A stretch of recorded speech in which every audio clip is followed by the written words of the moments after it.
Hello and welcome to Food Safety Fridays edition 113. My name is Simon Timperley from the International Food Safety and Quality Network.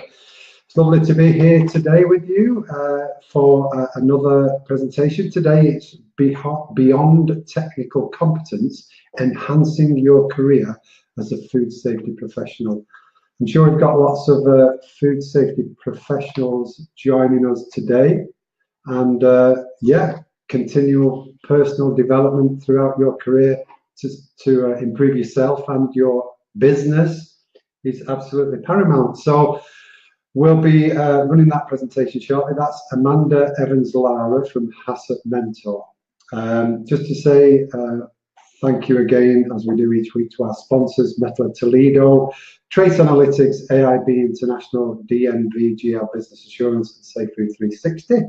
Who support this Food Safety Fridays program and help to bring these to you regularly. It is being recorded today. As ever, we'll follow up with an email afterwards with the slides, the recording, and the certificate of attendance if you do miss any or get called away. Right. I've loaded in the sidebar next week. You'll see an image there of Vladimir Sachinsky, and next Friday, it's a 4-hour practical supplier auditor training course. It's $97. It's 1 hour earlier than this to start, 4 hours, $97 per person. And you'll have a great presentation from Vladimir about how to develop and improve your supplier management program and supplier auditing systems, and lots of good templates and things from Vladimir there. So hope you can join us. Yeah, type in the sidebar, say hello, get to know us, and then get to know each other. Just one thing, I'm on my own today. Oh, boo-hoo, all on my own. Amanda, as some of you may know, is from down under. Well, she's down under from the UK, which is Australia, Oz. So Amanda is probably tucked up in bed now, asleep. So what we did, we recorded the session, and by the power of technology, I'm going to play that for you now.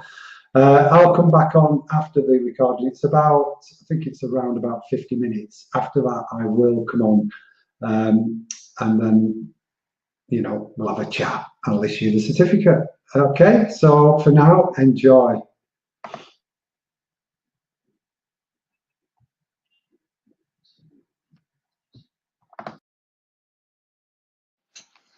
Hello everyone, and welcome to this presentation on Beyond Technical Competence, looking at how you can enhance your career as a food safety professional.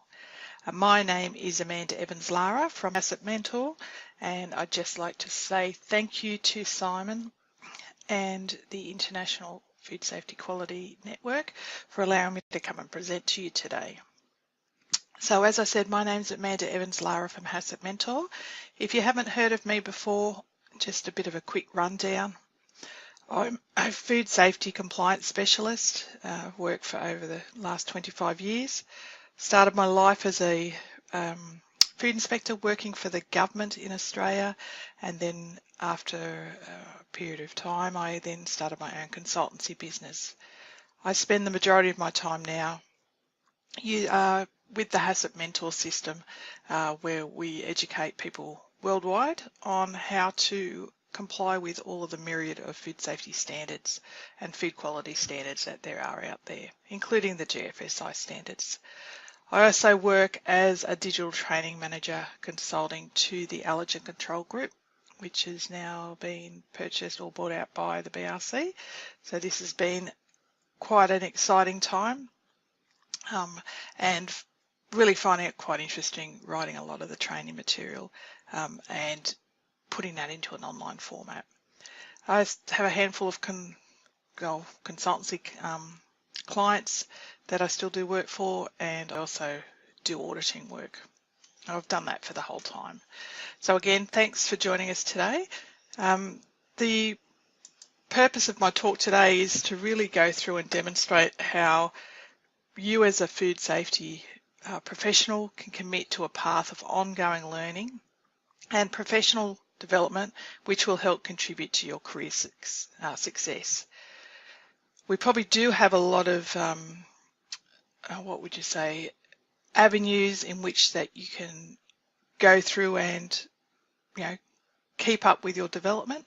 So today we're really just going to go through certain things on what you should be looking for, and generally by the end of this presentation, I'm really hoping that you should be able to go through and identify the gaps in your current level of knowledge, your skills and your own personal attributes, and then hopefully you'll be able to recognize the value of continuing professional development outside of your actual technical competence. So that's what you initially, what your initial degree was in, whether it be food safety or food science or something like that.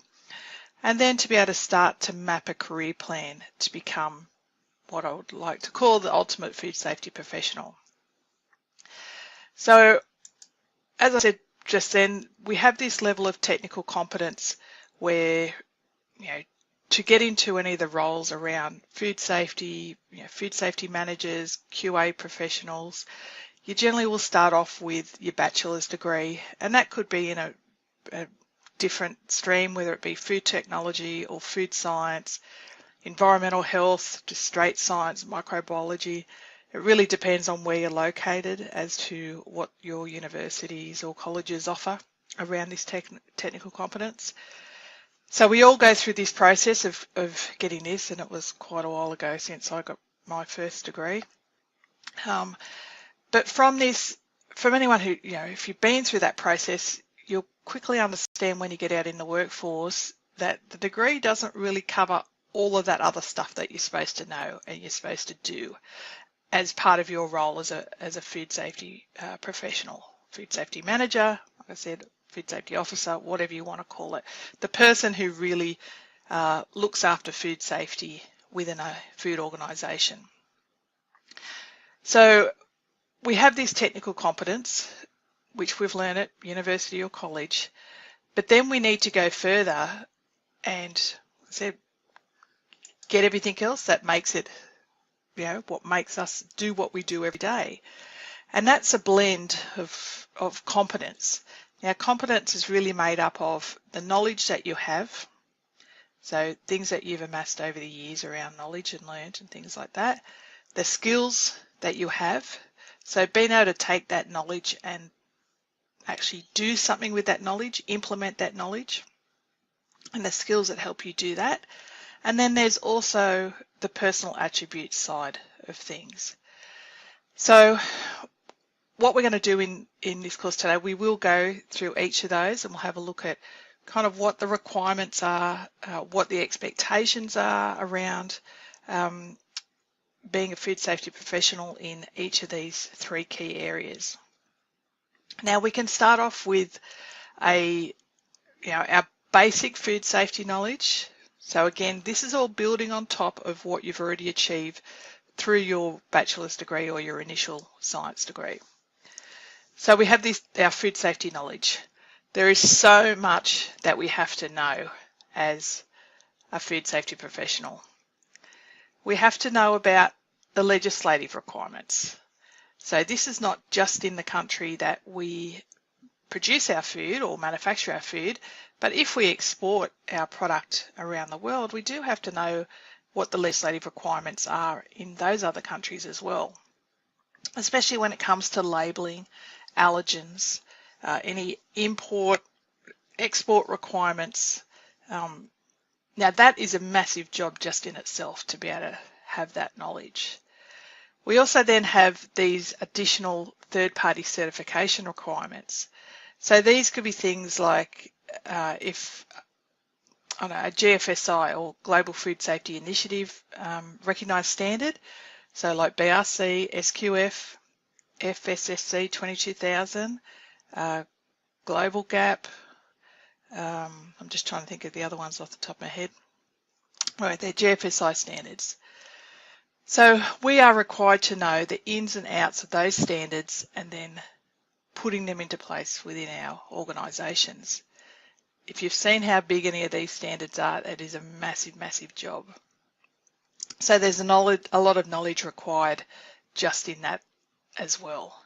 Now you'll find that a lot of the time the third-party certification requirements will overlap the legislative requirements anyway, and a lot of it is common sense in being able to produce a safe product. But now a lot of the certification requirements have brought in other aspects which may not be covered off in your legislative requirements at this point in time, just because it's a bit of a slower process for legislation to catch up. So these might be things around the food fraud, food defence, a lot of there's quality aspects under third-party certification requirements, which obviously don't generally come under legislative unless it's things to do with weights and measures or country of origin, and maybe there's some false and misleading information to like consumer laws as well. Our third area of knowledge that we have to know about is what our customer requirements are. So again, this can actually be an overlap of the previous part where the third-party certification, where your customer actually says, in order for you to do business with us, we need you to have BRC or SQF or one of those third-party GFSI standards. But then you may also have other customers who actually have their own set of standards. They don't actually follow the realm of the GFSI. So these could be some of the big retailers, some of the big service retailers. So if you're going to look at, say, McDonald's, Costco, Audi, depending on where you're located, Tesco, Sainsbury's, other big Walgreens, bigger places in the US as well. Same with Australia. We have one supermarket chain, Coles, who have their own requirements, which don't even really look at GFSI requirements anymore. So that's another level of knowledge that you have to have. Our next level is you have to know about the product. So for all the products that you produce in your business, it's the ins and outs of how that product's manufactured, the safety around that product, the shelf life, the labeling, all the things that can go wrong, all of that type of stuff. So as that food safety person in an organisation, you need to know about the products that you are producing. And this can be quite overwhelming for a lot of people, especially when you have got hundreds and hundreds of products or different SKUs or things like that. Because of course with product requirements comes knowing about the raw materials and everything that, what are the risks with those individual raw materials.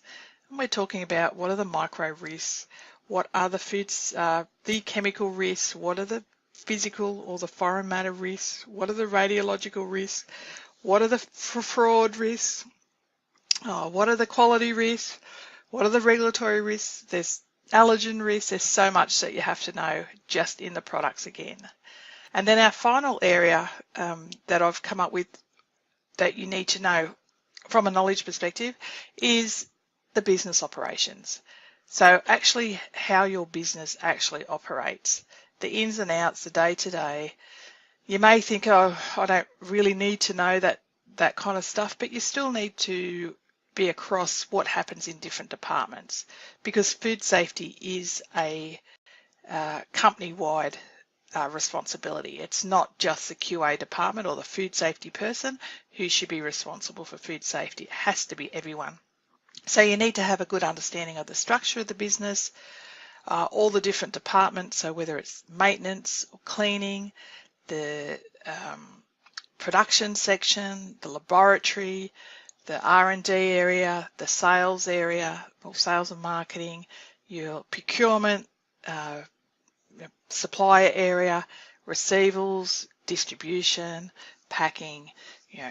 You need to know, again, how all of that's structured, who are the people you can call on, and how all that fits in the overall structure of the business, including obviously the management of the business, because management commitment, as we know, in a lot of the certification requirements and customer requirements really comes down to management commitment and the culture of the organisation.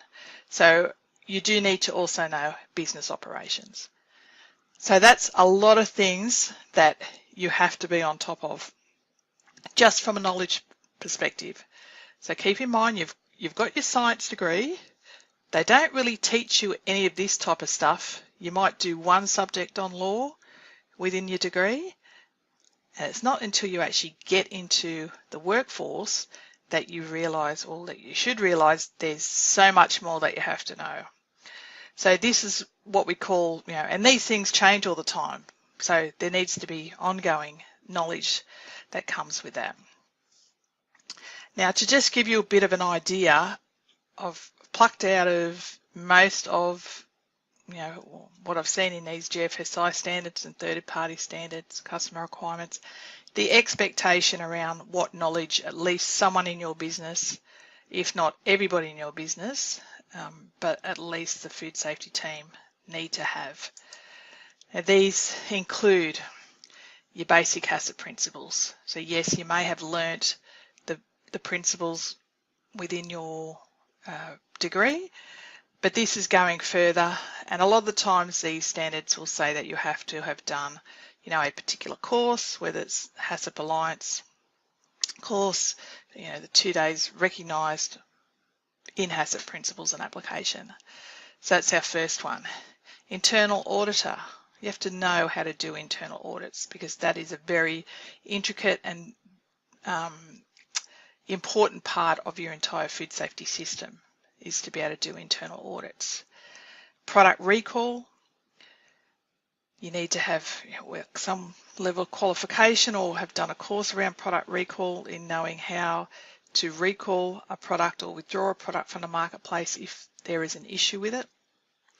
The PCQI, so for people who are located in the US, and also for any companies that import into the US, each organisation is supposed to have a preventive controls qualified individual assigned, and there's a particular qualification that, or you can actually measure it by other means, but the main thing is there is a qualification that you can gain and training that you have to do to become a preventive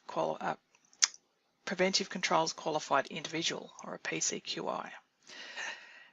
Risk assessment. Just about everything in any of those third-party certifications and customer requirements, and even business operations really, is around being able to do a risk assessment. And not just, I think when you start looking at business operations, it's just not risk assessment for food safety. You may be also having to do it for OH&S, for environment, for security, financial. Across the business, there'll be somebody doing a risk assessment somewhere. So as a food safety professional, you need to have knowledge in how, firstly, what a risk assessment is, and then how you're going to perform that risk assessment, and making sure that it's a valid risk assessment that really covers the risk for your organisation. Our next one is allergen management, which is really quite a massive area, which a lot of the times, if you don't have good knowledge around allergen management, it will end up in a product recall, especially when it hasn't been labelled correctly. So again, a lot of the laws will talk about having allergen knowledge, and not just for the QA team, it'll be for everybody in the business. So the practices around allergens, preventing cross-contact, making sure information is available to customers, making sure that we clean properly, making sure that our products are free from any intentional or unintentional allergens. Cleaning and sanitation, which is probably the basis of all of our food safety system, is making sure that our premises is clean and sanitary. So again, this is one that everyone in the organisation has to have knowledge around. Food defence and security. There's new laws, especially in the US, around under FSMA, around your food defence and security education requirements. You'll see more and more courses coming around this type of stuff. We actually have a beginner course on our website, and also the FDA actually have a lot of good resources to help companies in this area. CCPs, or what we call critical control points, the majority of standards state that we have to have training in critical control points. Statistical process control. This knowledge, which is an interesting one actually, because SQF now require that everybody in, several people in the business have done or have knowledge of how to perform statistical process control. So again, we'll have a course coming on this, hopefully in the next 6 months.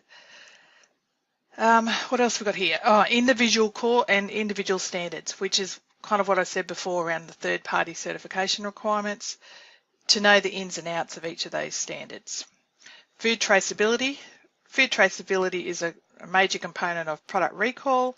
It's also a major and a fundamental requirement in the BRC and also required by SQF and FSSC 22000. It'll have a clause that says you have to be able to trace your product. So you need to know how to trace your product. What does traceability mean? How do you go about that? How do you prove it? The records, everything. Then we've got also HACCP refresher. Again, a lot of these standards will talk about having to refresh your knowledge. So not just in everything else I've just spoken about, but specifically the HACCP team leader, having to have HACCP refresher training. And the final one that I've got here, there are a lot more, but I could be here all day talking about it. Another one that you should really focus on is around crisis management. Crisis management, crisis prevention. And this will take into play as well, non-conformances, root cause analysis, how we deal when things go wrong, how do we make sure things aren't going to go wrong, and if they do, out of our control, how do we recover from it quickly? So a lot of, again, the standards, GFSI, third-party standards, customer requirements will require you to have knowledge or have done a course of some description or be competent in crisis management. So that's a lot of knowledge. I hope I haven't overwhelmed you too much. Again, this is all on top of your initial degree. Our next area that we want to have a look at is work skills. So this is really being able to take a lot of that knowledge and put it into practice, implement, and there's kind of like a set of skills that, we would expect every food safety professional to have.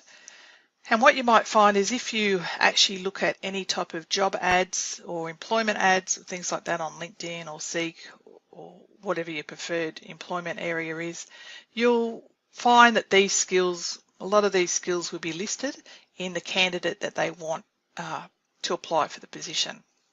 So let's have a look at those work skills. So our first one, problem solving. You've got to be able to work out how to fix things, how to get to the bottom of things. Good communication, and not just verbal communication with your peers and customers and regulators, but also the written communication. You have to be able to manage your time effectively. If you're running around like a chook with its head cut off, you're not going to achieve anything. So you've got to be really tight on managing your time and being able to do everything that you have to do in a day. So this is where time management skill comes in play. And it kind of plays in with organisational skills as well. Now, the more organised you are, again, the less stressed your life is going to be. I've found that.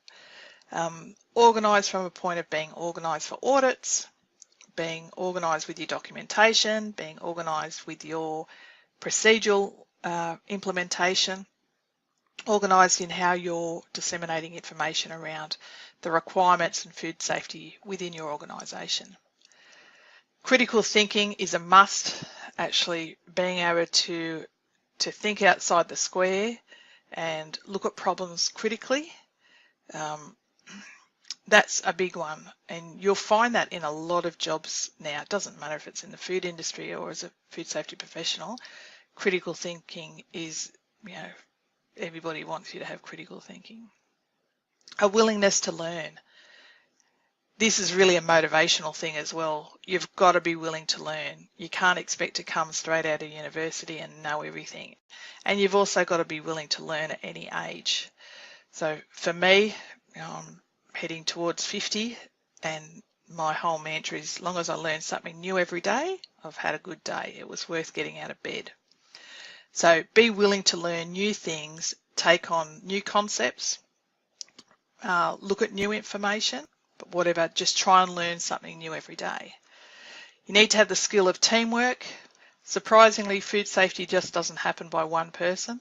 You have to work with everybody in your organisation, from maintenance to procurement, to receivables, to packing, to production, the lab, distribution. It's a team effort. So you've got to have the skill to be able to get on with people and to make things happen. You need to have a level of emotional intelligence. So that's to, not get worked up over little trivial things, not allow things that are going on outside of your life to affect your working life. I get that in situations that this can happen, but as much as possible, you just need to be able to separate the two and stay on track with what you're there to do within the food safety space. You have to be able to make decisions. That's a bit of a no-brainer. If you are indecisive about things, nothing gets done, which then affects your organisation, which then affects your time management. You need to make decisions. Conflict management. There's always going to be conflict.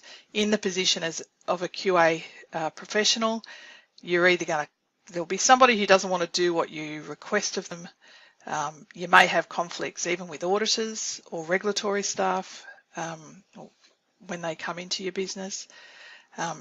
You've got to look at how you deal with that conflict and try and not make it about you or about the other person. We've got courses on conflict management that you can have a look at. Relationship building, everything's about relationships. I think we've lost a lot of that with the digital age now. That in person, being able to look people in the eyes and have that relationship, build that trust. Be professional, that goes without saying. You should always be professional. As a QA food safety person, you need to have attention to detail, especially when it comes to audit and what the requirements are asking you to do. Crossing your T's, dotting your I's, the way that you present your product, everything. Again, this is something for everybody in a business to have attention to detail. The ability to complete tasks, and this is a big one. I've met a lot of people who, they start off really strong, but then fizzle out in the end and don't actually complete anything. I don't know what the motivation or lack of motivation is around that stuff, but you need to have that skill to be able to complete a project or to complete a job. So if your job is that, you've got to do the internal audits every month, you need to do them every month. So have that skill. Independence, you need to be able to work separately from other people. You need to be able to be thinking ahead to know what needs to be done and to do that without interaction with other people. You still need interaction, but sometimes you need to be able to do stuff by yourself and make decisions by yourself. And the final work skill, again, there's a lot of work skills that you need to have, but I've just picked out the main ones for the purpose of this presentation, is leadership. So if you're in that higher food safety professional or food safety management level, you have to show leadership to the rest of your team, to the staff around you, because if you can't display good leadership, you're not going to get the backing or support or the confidence of the people that you're supposed to lead. I always say lead by example as well. So if you're expecting your staff to wear hairnets, you should be wearing a hairnet. If you're expecting your staff to wash their hands, you should be washing your hands. Bit of a no-brainer. Okay, our third area is our attributes. So this is, you might also know these as the soft skills that you need. So this really goes to, a lot of people will say, oh, you've got to be born with these attributes, but anybody can learn these attributes and you've just got to practice them every day. If they don't come naturally to you, it's a practicing until they become a natural habit for you. So the personal attributes that I've put up here today, we've got self-motivation. You've got to be motivated, otherwise you just stay at home in bed. You've got to be honest, and that's honest not just for the company, but also honest to the customer and the organisation and to yourself. Ethical, again, having an ethical outlook, as in you know right from wrong. You won't partake in unethical behaviour. You need to be ethical. That's a big one. You need to be flexible. You need to have determination, and you need to have persistence. So the day is going to throw many, many things at you, and it may not go to plan, but if you can adjust your focus when you need to, and stay on target and keep at things and not just let them slide. So this persistencing will feed into what we said before around this skill of being able to complete tasks, is to have that persistence. A lot of employers will embrace loyalty. It's not like it was 30 years ago where you have the one job for the rest of your life. People do tend to move around, but you've still got to show a level of loyalty, and that will generally come from, I think a lot of that you don't bail out when it all gets too hard. Confidence, I said this one before. If you're not confident, people will undermine you. You need to stay strong and show that you're in control and that you know what you're talking about, and display that out to other people. Confidence is a way to get respect from staff as well. Be proactive.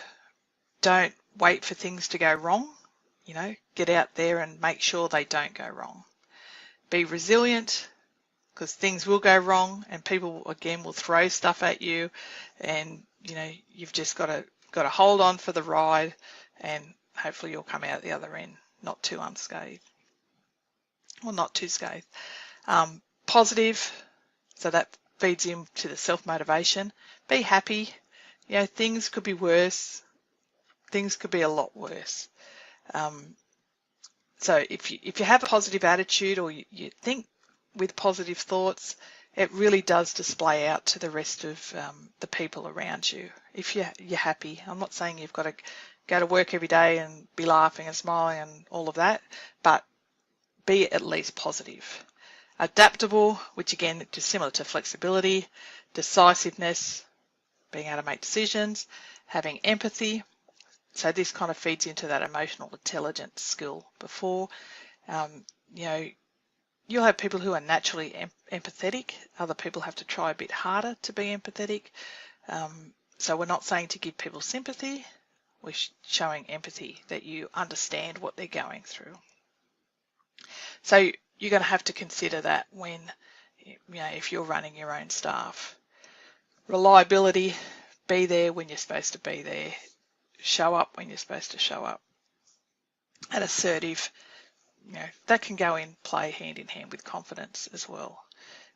If you know something's right, stick to your point. If you know something's wrong, stick to your point. Because again, that will come back to the ethical side of things. And remember, if you do see things going on that really don't sit well with you, you don't have to put up with that stuff. So you can make presentations around whether it's right or wrong. Okay, so that's just some of the personal attributes. Again, you'll see that stuff written up in job interviews as well, or job ads. So that's what we call our soft skills. Now we want to start looking at, that's a lot of stuff that we have to have, right? It's, so much knowledge, all these skills, all these attributes. We want to find out, where are we actually sitting? So what we basically want to do is identify the gaps, or do this gap analysis.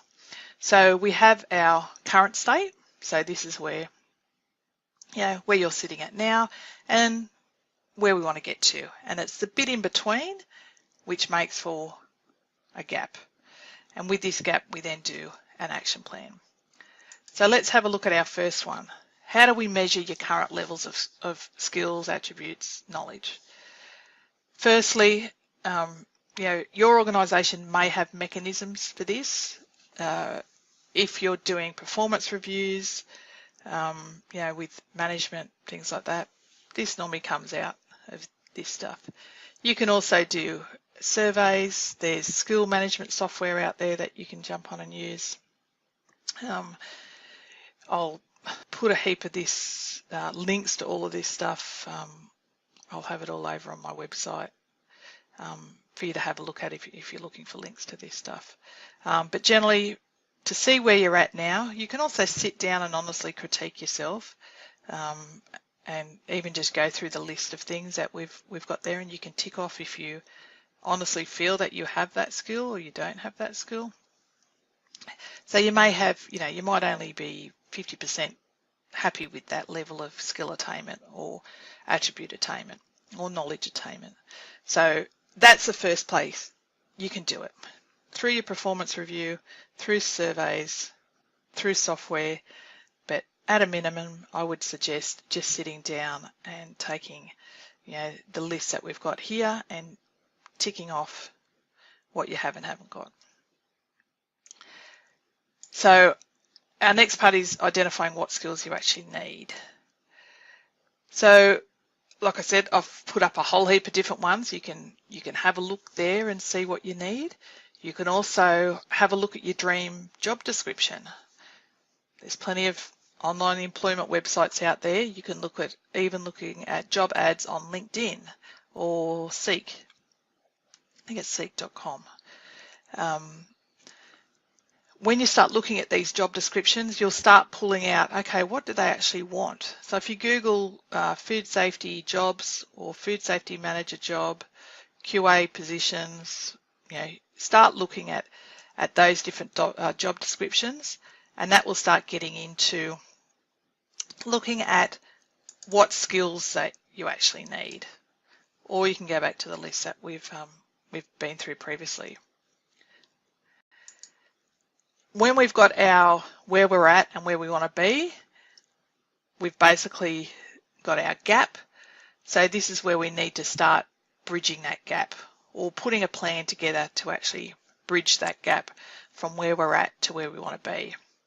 So there's a couple of mechanisms that I can suggest to help you close that gap. We've got free subscriptions, formal events and conferences and webinars, paid subscriptions, mentoring programs, other formal qualifications. So let's have a look at these now in a little bit more detail. So we've got our free subscriptions.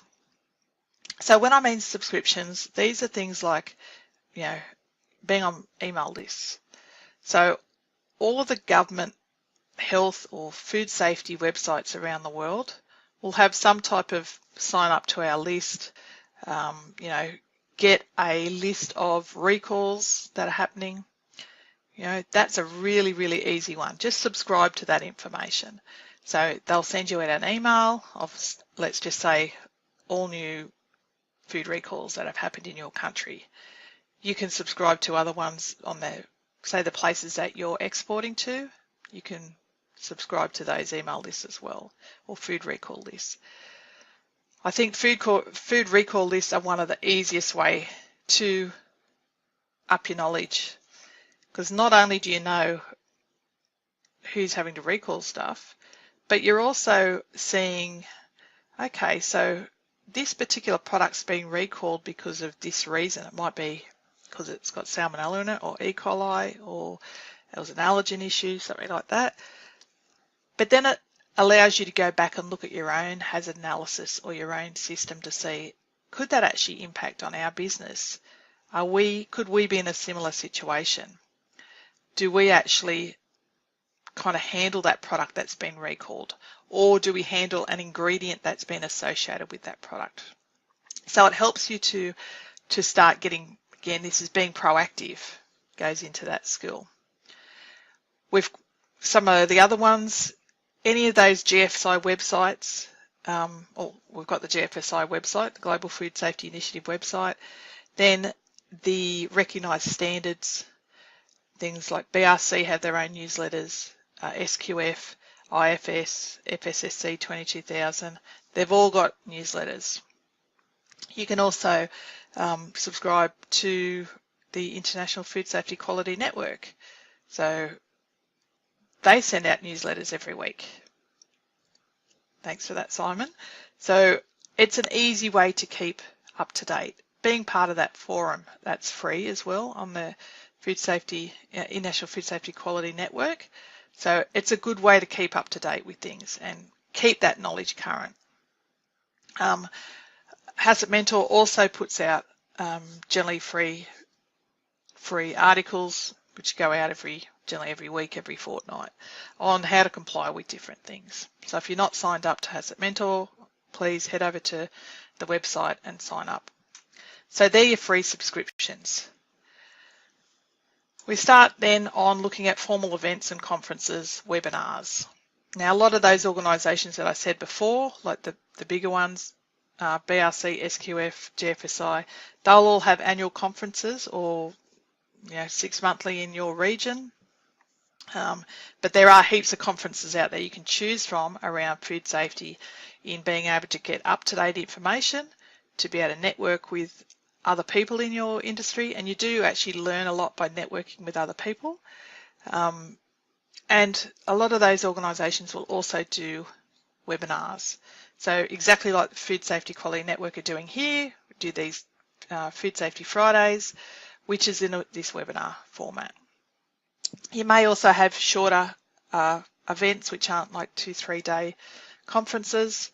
If you belong to any type of industry association, they'll also have conferences and webinars available. I think I've got BRC Americas Conference coming up in San Diego in May this year, which is 2019. So I'll be actually over attending that conference this year with the Allergen Control Group. So that's an important area to tap into. So definitely in your country of where you're located, there will be some type of conference or event face-to-face going on. If you can't make those, there's plenty of free webinars, free and paid webinars that you can get onto. Our next option we've got is paid subscriptions. Now, paid subscriptions obviously offer more than your free subscriptions. So a classic one which I actually subscribe to is lynda.com. So lynda.com, which is part of the LinkedIn group. Now this is an awesome one to be doing mini courses and getting up to date and really embracing and enhancing that skill, the skills that it takes to be a food safety professional. And there's other areas, it's not just about food safety, there's these other skills, so the soft skills, communication, dealing with conflict, dealing with grief, stress management, time management. They've got all of these courses in this subscription. If you're lucky enough, hopefully your employer will pay for that, but I think it's well worth the effort to do. There's also some of the other paid subscriptions you may have in your areas, particular law, food law updates, where you get access to help around legal status of food manufacturing within your country or location.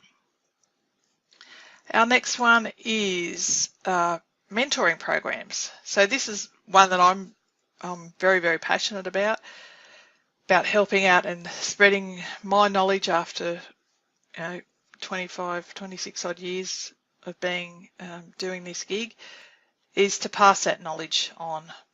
So we have free mentoring program, which we do through our weekly newsletters, but then we do also have paid mentoring. If you belong to an industry association, they may have mentoring programs. Business mentoring, which is, again, might be outside of the food safety subject, but if you're a food safety consultant or an auditor, that you may need help in actually running your business. So there is business mentoring programs which run in the majority of countries around the world. And a tag on to this business mentoring is like a women in business, if specifically for women, to help grow your business, have those skills. You don't even really need to have a business. You might be involved in helping your employer grow their business. So there are great mentoring programs out there. Like I said, Hazard Mentor is specifically around food safety, but then a consultancy one will be help with business stuff as well. And then our final area we're looking at is this formal qualifications. So yes, you may have your initial qualifications, so now you can go back and study more if that's what you wish to do. You might want to look at a different degree or a different area. Maybe you got your degree in science, but now you want to, I don't know, become a maintenance person, I don't know, or someone who works in a laboratory. So you can go back and get further formal qualifications. You might want to get a diploma in business. You might want to get your MBA. Lots of different ones around, cross-training to different areas in your business. Maybe you want to do a warehousing qualification. Maybe there's procurement or customer service or something like that, marketing. So many that you can go from. LinkedIn, again, is a good option. Although it's not degree-based, you can still get formal qualifications out of the LinkedIn. Otherwise, you can go down that track of going back to uni or college or a technical college, TAFE, or whatever you want to call it. Okay. Now, one thing that's important with all of this is this concept of continuing professional development. So once we have our skill or our attribute or our knowledge, we still have to keep up to date. So it's continuing all the time. Learning should never end. So when we start looking at what CPD is, or continuing professional development, we can see this as being when we start tracking the skills that you gain beyond your initial qualification or training. It really needs to be a career-long obligation for anybody who wants to be a professional food safety officer or manager. Sometimes it'll be mandated by professional organisations. So let's say so for me being an auditor, I have to maintain X amount of CPDs, continuing professional development hours, every year. So, and that is part of me being able to be an auditor and being qualified as an auditor. So there might be in other professional organisations you belong to, you have to be able to show that you've got CPD. Okay, I'm really excited that, again, HACCP Mentor, we just recently became accredited to actually provide continuing education and training, and we've actually been through an audit process with the IACET. So it's kind of like at that level that you'd go through for your BRC SQF audit, but in the training and education and continuing professional development space. So we're really happy that we got through. It only took 2 years to prepare for it, but we're through it now, which is awesome. So depending on, again, where you where you are, you may have to do mandatory training or CPDs to keep your certification. Like I said, as an auditor, as a trainer, I have to do mandatory continuing education, or it may be voluntary. I also do a lot of voluntary learning where I just go off my own back, especially just because I want to learn new things. I come back to that whole ethos of I want to learn something new every day. Now, our final area that we're going to look at is the career plan. So in a nutshell, let's have a look at what a career plan is. If you're just starting out, this is probably more for people just starting out. A career plan is really a set of goals for your career with an action plan that identifies the steps to achieve that goal. So as opposed to what we were doing before, where we're doing a gap assessment now in our skills and our knowledge and our attributes of where we're at and where we want to be, this is really setting down some kind of goals. So we have short-term goals, we have long-term goals, and we have an action plan on how to achieve that. So if you're just starting out and maybe you're working on the line as a quality control officer and you want to get to the position of a food safety manager somewhere, we start with these short-term goals. Okay, so what are the things that I need to, what are the skills I need to get? What's the education I need to get? So you can actually set those goals, write them all down. I'll have some links on my website again with some examples of this stuff. Having an action plan is really what you need, because you got to have action, something that you can tick off that, yep, I've achieved that. It's really a roadmap to getting to where you need to get. You don't generally just jump in your car and drive aimlessly. You generally have a plan in place of where you're going, what time you're going to get there. So having a career plan is no different to that. Okay, so that just about wraps it up for today.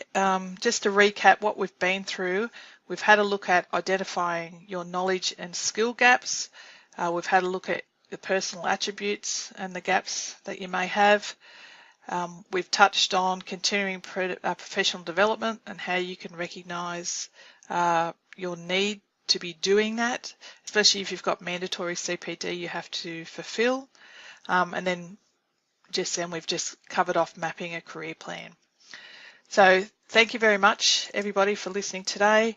As I said, if you hop over to HACCPmentor.com, I'll have links to all of this stuff on one of the pages on the site. You'll be able to get to it from the home page. So hopefully that'll be able to help you. So thanks very much, Simon. It's been a pleasure as always, and I hope to be in contact with you soon. Thanks very much.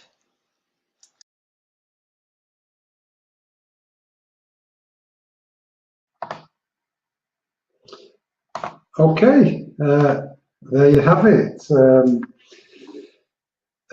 Presentation by Amanda. Hopefully you got something out of it. I'll be following up with the recording and slides, etc. afterwards.